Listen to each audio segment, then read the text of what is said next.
how I would define success, I would say somebody who...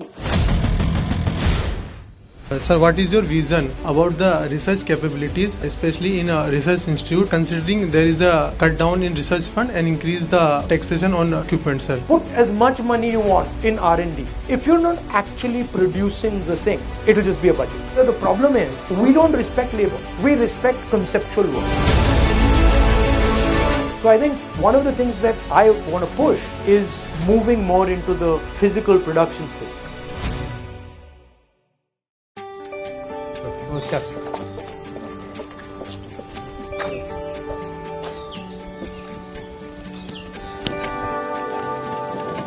I'd like to welcome all of you here. Thank you for coming. So let me start by asking you guys, so I get a sense of what you're thinking. How would you define success? A one-word answer, happiness. Success is journey. There is no stoppable in the success. Like anything which does for the betterment of the humanity, I would consider success. Which anything which helps people around me. I'd say a sense of fulfillment in whatever you're doing. So whatever your goals are, whatever your visions are, as long as you're happy in the journey and in the moment, I'd say that is a success for me. Nobody said money, huh? So I was coming to that. Or you're being polite or what? Success is helping yourself grow, and then that leads to growth of all the people. So one asset is money and the other is care and development of the society as a whole. But generally, if you were to ask me how I would define success, I would say somebody who observes his surroundings or her surroundings accurately and maneuvers around them in an efficient manner. That would include things like dealing with fear, dealing with greed, dealing with anger, dealing with other people. That's how I would define success. So, considering your long interaction in politics, especially in Indian politics, we were wondering what were the issues that we focused on before when we started out, or if, say 10 years back, and what are the issues that we are focusing on today? Or we, as in us, or me, or as the country? As the country, and also we would like to know that what do you think that we should focus more on? What should be part of the national conversation? So, in the Congress and the UPA, we generally believe that the resources should be distributed more fairly. Growth should be wider.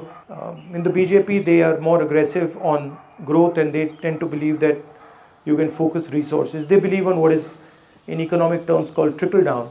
On the social front, we feel that the more harmonious society is, the less people are fighting, the better it is for the country.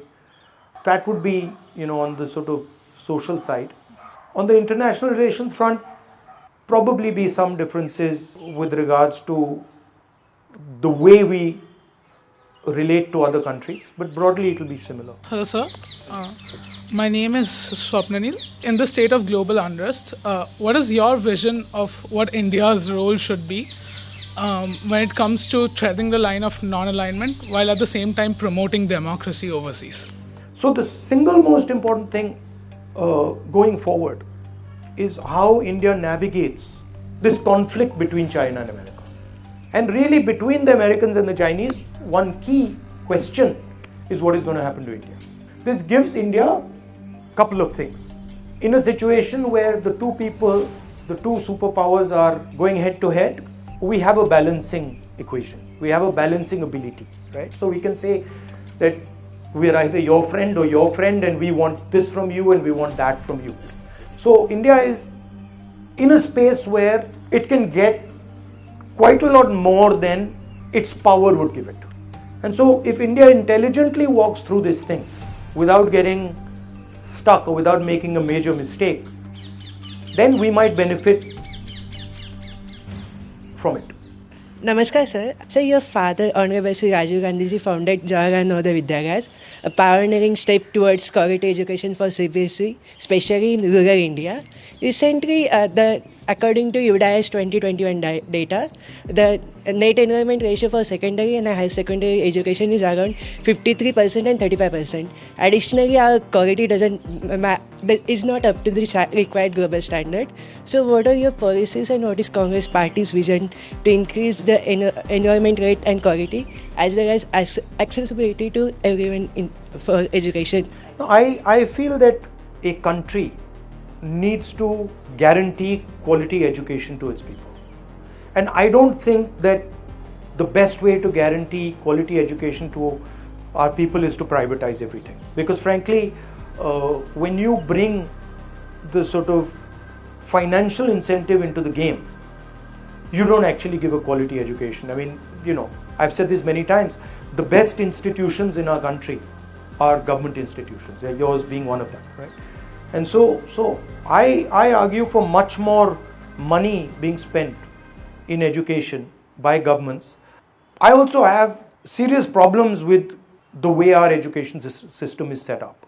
I don't think our education system allows the imagination of our children to thrive. You might not agree with me, but I think it's a very restrictive system, top-down system, and I don't think it is broad enough, right? It's very narrow. I mean, I walked from Kanyakumari to Kashmir, and I must have spoken to thousands of kids, and I asked them, what do you want to do? Lawyer, doctor, engineer, army. It can't be that there are only 5 things to do in this. But that's what our education system is pushing. That, success, as we said, success as far as our education system is concerned is if you're an engineer or a doctor, you join the IAS, IPS, or then you get into the forces. And really, that's just going to be 1% of our population. Maximum 2. 90% of our population is never going to do this, right? So the whole thing is geared towards this 1 or 2% who are going to become engineers, doctors, and then poor fellows, when they don't succeed, then they are, they're depressed and they're upset that I couldn't make it. But really, it's impossible for 90% of India to become engineers and doctors, and it's not even required. I mean, it doesn't make sense. So, allowing kids to do what they want and allowing them to experience and do multiple things. Our education system disregards many things. It undervalues many professions, overvalues these 4 or 5 professions, and then tells everybody, "Bhai, yahi karna hai." So those are the type of things I would change. What is one of the few important things that you would like to see change in the Indian higher education system? In India, but what I remember in the classroom was there's a very clear hierarchy. There's the teacher and we are students. And that person has a role and we have a role. And that person is going to basically tell us what he knows. So it's a very hierarchical structure and knowledge is imparted straight down.